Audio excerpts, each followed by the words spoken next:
les rayons et les ondes vous proposent chaque semaine les rencontres de Sophie avec celles et ceux qui font le territoire. Bonjour à toutes et à tous, aujourd'hui nous sommes à Sartilly.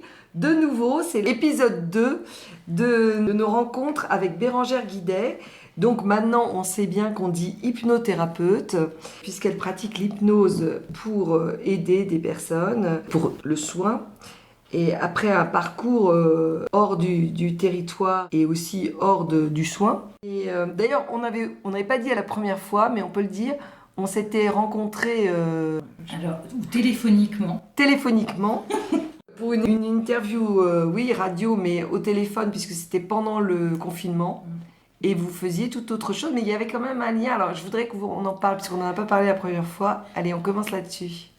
Il y avait toujours un lien avec l'humain, oui. On s'était rencontrés, Sophie, alors je pense qu'il y a 5 ans.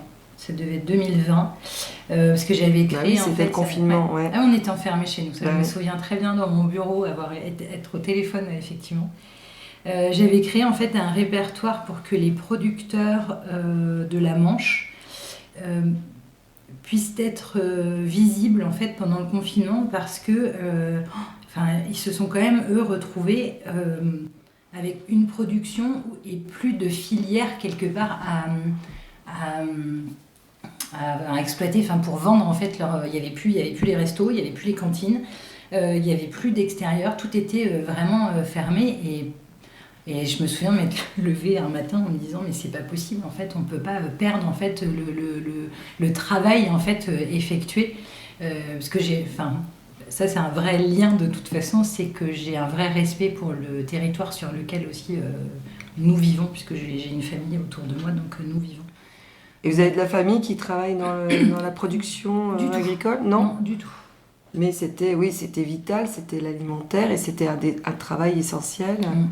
Qui était menacé. Et notre département est d'une richesse, au repassage, alors c'est vrai qu'on ne va pas s'éterniser, mais en l'espace d'1 mois, il y avait 300 producteurs, surtout plutôt orientés bio, en fait, sur le répertoire. Et en fait, comme on était confinés, vous savez, 10 km autour de chez nous, là, pour sortir, ouais. En fait, honnêtement, on est d'une richesse exceptionnelle dans la Manche. J'avais trouvé de la viande, boisson, du pain, des légumes. Il m'en manquait un 5e, parce qu'il n'y avait pas du poisson évidemment partout, mais il y avait une solution dans les 10 km partout sur notre territoire. On pouvait se fournir chez les petits producteurs locaux, partout sur le territoire. Et comment vous aviez trouvé d'ailleurs ? Vous avez toujours le bouche à oreille, les recherches par plein de biais différents. En fait, je me souviens, mon bureau était rempli de papiers. Et puis Internet a aussi cette faculté, quelque part, de rendre accessible, même à distance, les choses. Donc, et ça s'appelait, d'ailleurs, votre carte s'appelait Manchez-moi. Voilà, il y avait un jeu de mots. MANCHEZ, plus loin MOI. Voilà. Donc c'était comme ça qu'on s'était rencontrés, Sophie. Donc déjà, l'aide aux personnes, en fait, l'humain. L'humain, oui. Donc, vous nous avez expliqué la dernière fois comment vous étiez devenue hypnothérapeute et comment on pouvait en rencontrer. Là, on voudrait se situer, moi je voudrais qu'on se situe de l'autre côté. Qu'est-ce que c'est être hypnotisé ? Qu'est-ce que c'est que l'hypnose ? Est-ce qu'on est tous hypnotisables ? Voilà les questions que je vais vous poser. Alors d'abord, vous nous aviez dit la première fois une définition, l'hypnose c'est un état modifié de conscience. D'ailleurs, vous aviez fait un joli lapsus en parlant de confiance. Oui. Parce que c'est vrai qu'il faut faire confiance. Alors qu'est-ce que c'est qu'un état modifié de conscience ? Alors, on peut atteindre un état modifié de conscience grâce à la voix de quelqu'un si on lui fait confiance. Voilà pourquoi le lapsus est arrivé, parce que c'est un vrai fait. Alors, vous en avez, en fait, on en vit tous des états modifiés de conscience, parce que c'est quelque chose d'extrêmement naturel. C'est ce qui vous arrive, par exemple, quand vous perdez un peu le fil en lisant un bon bouquin. Quand vous êtes devant un bon film, on perd en fait la notion un peu du temps. Et de l'espace d'ailleurs. Ah oui, je n'avais pas pensé à cette métaphore. Ouais, oui, c'est une véritable... nous avons la faculté de toute façon de rentrer en état modifié de conscience dans la vie, et nous le faisons d'ailleurs généralement plusieurs fois dans une journée.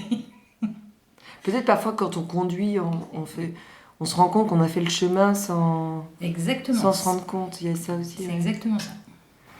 Si vous voulez le parallèle, c'est peut-être un état un petit peu de flottement. Un état où on perd un petit peu la notion en fait du temps et de l'espace qui se trouve autour de nous. Tout en étant... Même conscient. Oui.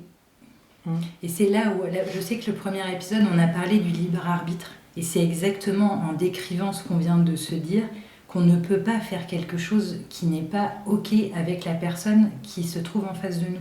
Vous gardez votre libre arbitre en fait pendant une séance. Quand vous conduisez et que vous êtes en état modifié de conscience, on est d'accord que vous êtes toujours en train de conduire. Vous êtes toujours... la part de vous, en fait, la part consciente de vous, elle est toujours active. Mais il y a un accès en fait un peu à... Pour moi, c'est un état modifié de conscience, c'est un accès à son monde intérieur. Je trouve ça un petit peu poétique, j'aime bien. Mais qu'est-ce que son monde intérieur? Alors, c'est-à-dire que... En fait, on a souvent tendance à dire, honnêtement, que notre cerveau est un peu notre ennemi, parce qu'il nous fait faire des choses pas toujours comme on veut et tout ça. Il y a l'inconscient, c'est ça aussi. Alors ça va être... Et il y a le moi, le surmoi, non? Alors ça, moi je laisse ça c'est tomber. pas mon domaine, ça c'est vraiment du c'est la domaine psychanalyse. Exactement. Donc moi je rentre pas du tout dans Mais il y a quand même le conscient et l'inconscient. Oui. Mais vous, c'est entre les deux, alors Alors c'est ça, hein, de toute façon. Alors si vous voulez une métaphore, parce qu'on utilise beaucoup les métaphores en fait en hypnose, pour comprendre ce que c'est que l'inconscient et l'inconscient, quand vous allez au théâtre, ce que vous allez voir, c'est le jeu des acteurs. Donc là, ça va être la partie consciente. En fait, c'est quelque chose qui est beau, qui est travaillé. En fait, on peut parler de personnalité sociale, hein, de toute façon. Ça, je peux en parler. Et l'inconscient, en fait, ça va être le régisseur ou le machiniste, sans qui le spectacle ne va pas être joli et ne va pas en fait bien se passer. C'est redonner un peu la part logique et réelle de ce que l'inconscient fait aussi pour nous. C'est que l'inconscient en fait est vraiment là pour notre bien, pour trouver les ressources en fait que nous avons tous d'ailleurs en interne, mais trouver les bonnes ressources et aussi comprendre. Alors c'est pour ça que moi mon site internet s'appelle Intention Positive. C'est comprendre qu'à la base de tout comportement, il y a une intention positive. Alors, qu'est-ce que vous appelez positive? C'est bien, c'est pas bien ou c'est autre chose? Alors, positive sur le moment pour nous, parce qu'en fait, notre cerveau est là pour notre survie. Donc, à partir du moment où vous vivez un événement... Mais parfois, on a l'impression que notre cerveau ne nous conseille pas bien et nous envoie sur des mauvaises pistes. Alors, oui, vous avez cette impression-là. C'est parce qu'en fait, alors ça, c'est au niveau neuronal, en fait, on va parler d'autoroute neuronale dans ces cas-là. C'est que quand vous produisez un comportement en fait à répétition, vous allez créer en fait une habitude puis un automatisme. Donc en fait, quand vous allez penser à une chose, et par conséquence, en fait, vous allez agir de cette manière-là. Ça, c'est tout à fait possible en fait. Alors déjà, de changer les choses, et de revenir. Par contre, là, on est un petit peu à l'origine, c'est de comprendre en fait ce qui s'est passé à un moment pour que justement cette habitude se mette en place. C'est un peu compliqué. Hein. Mais en quoi c'est positif? Donc c'est pas toujours positif là, ces habitudes qui se créent. Si, sur le moment, elles sont positives. Le fait de les répéter sans avoir à vivre de nouveau une action. Par exemple, vous traversez la route, vous entendez un klaxon. Vous allez rentrer dans votre conscient puis inconscient. De toute façon, le fait que traverser la route potentiellement peut être dangereux, donc vous regardez bien à droite et à gauche. L'intention à la base, elle est positive. Mais parfois, on entend aussi des choses. Le cerveau, en fait, n'est là vraiment que pour notre survie. Donc, on peut entendre des choses.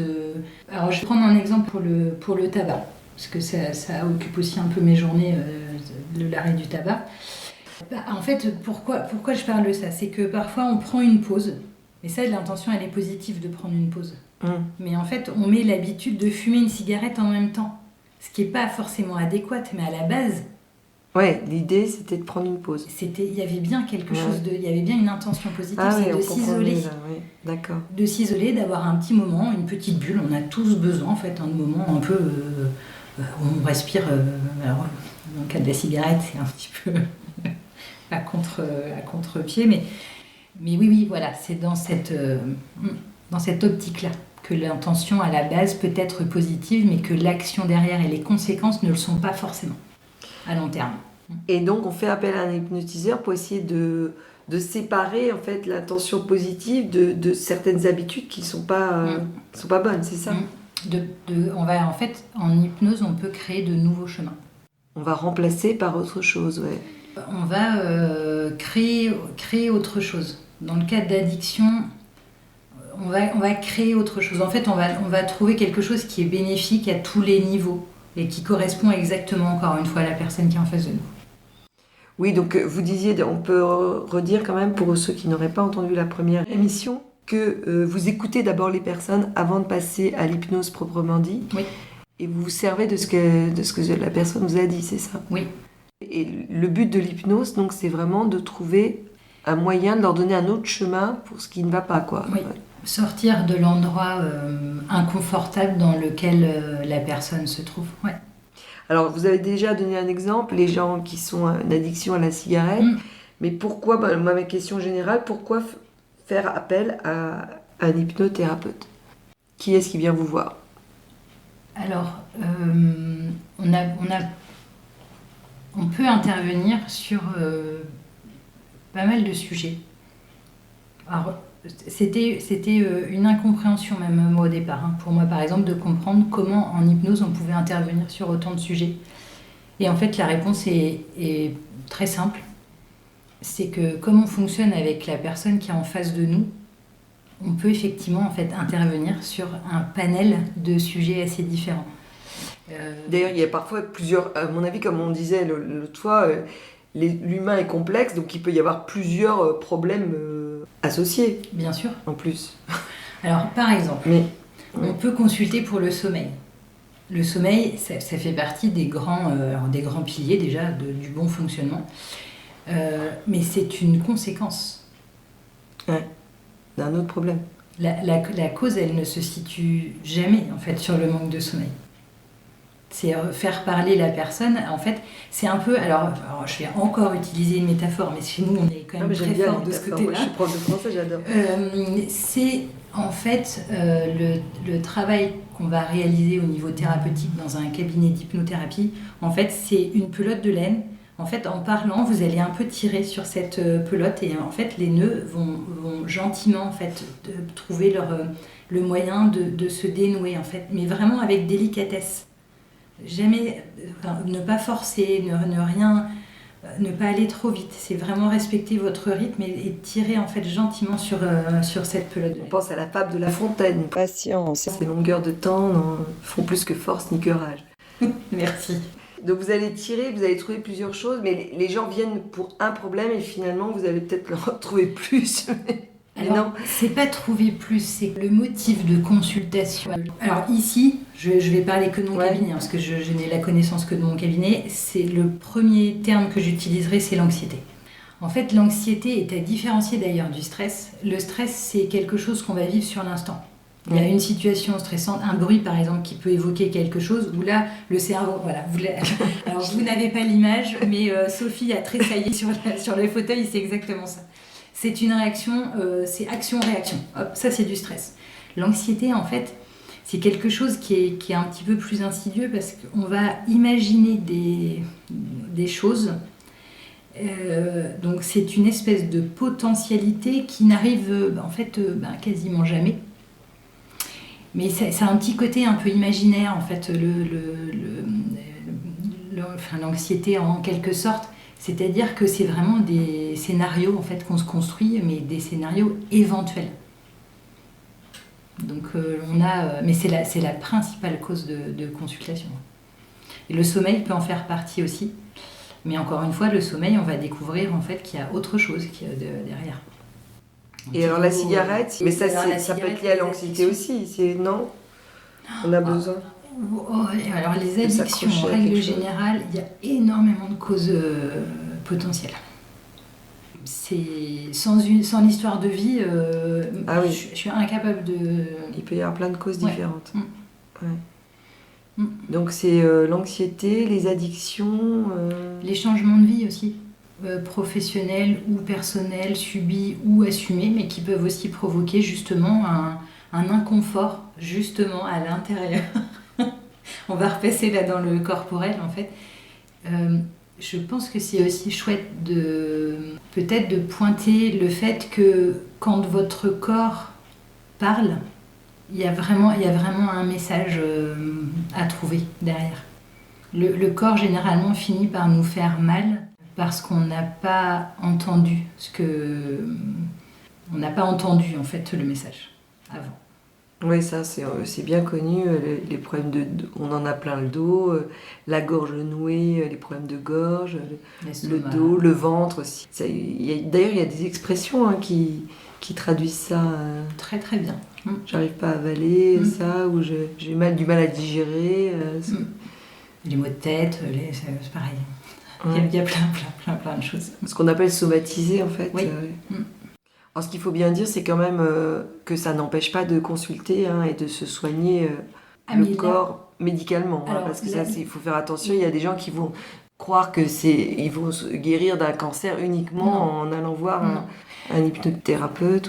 Alors, quel que soit d'ailleurs le mal dont on va parler, le mal corporel dont on va parler, la première question que moi j'aurai de toute façon en première instance, est-ce qu'un médecin a bien été consulté ? Ah oui, vous le demandez. Mais vous avez complètement raison, Sophie, de revenir sur quelque chose d'essentiel. Moi, je le fais de manière systématique. Mais oui, première instance, en fait, c'est le médecin. Ah oui. Mais on sait bien que plusieurs thérapies peuvent aider, concourir, en fait. On va reparler du cuisinier, qui nous est propre. Oui.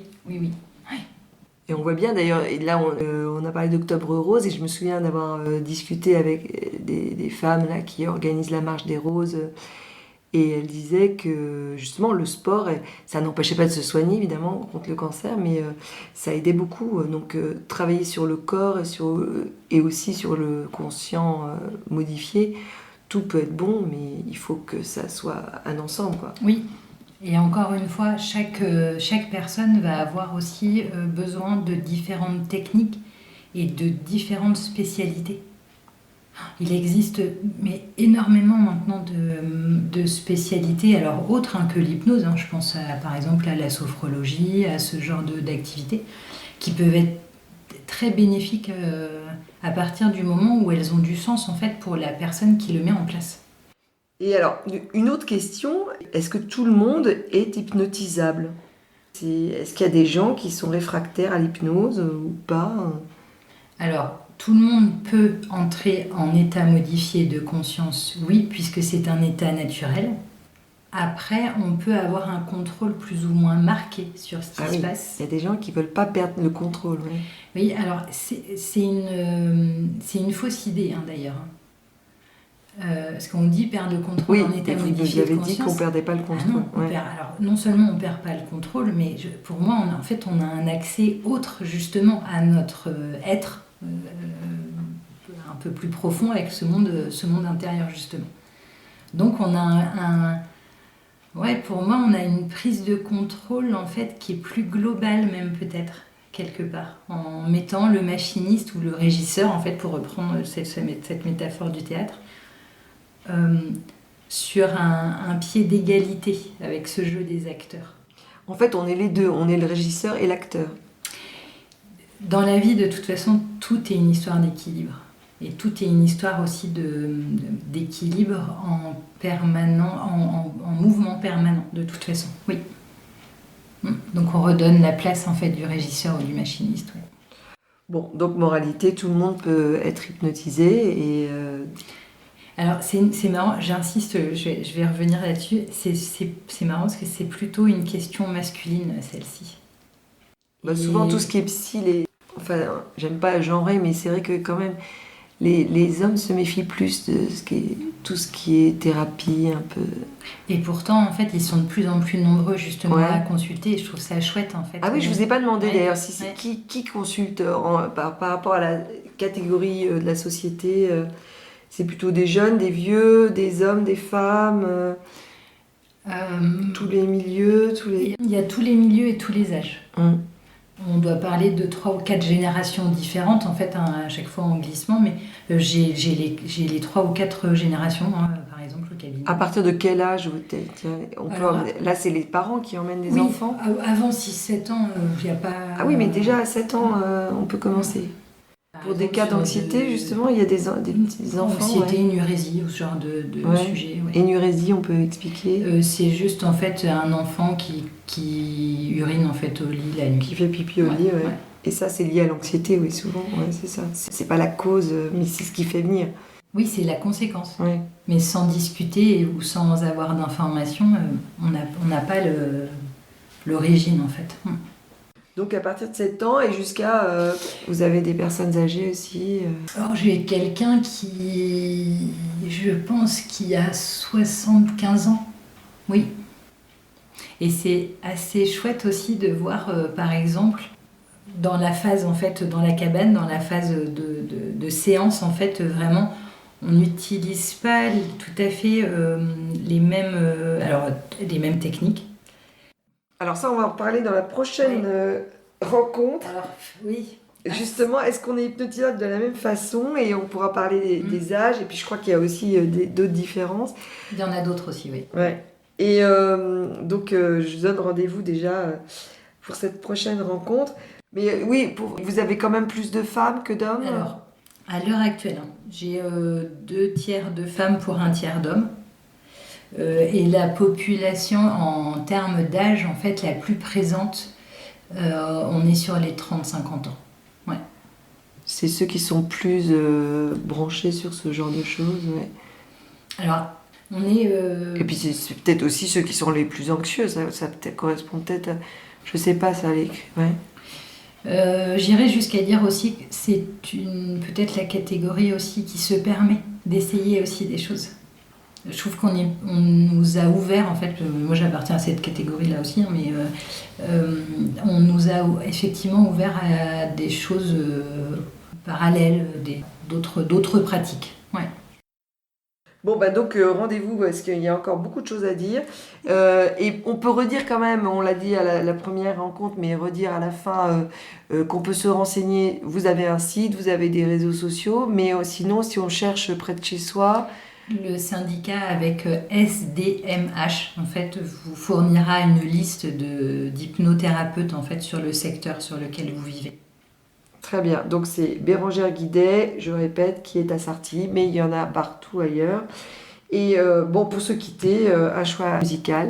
Alors aujourd'hui, j'ai choisi Anthony Strong et la musique, enfin le morceau s'appelle On a Clear Day. C'est quelque chose de très mélodieux et de piano qui fait du bien. Voilà. Donc la dernière fois c'était plus énergique et là c'est plus doux. Voilà. On cherche d'autres styles. Merci Sophie. Merci Bérangère.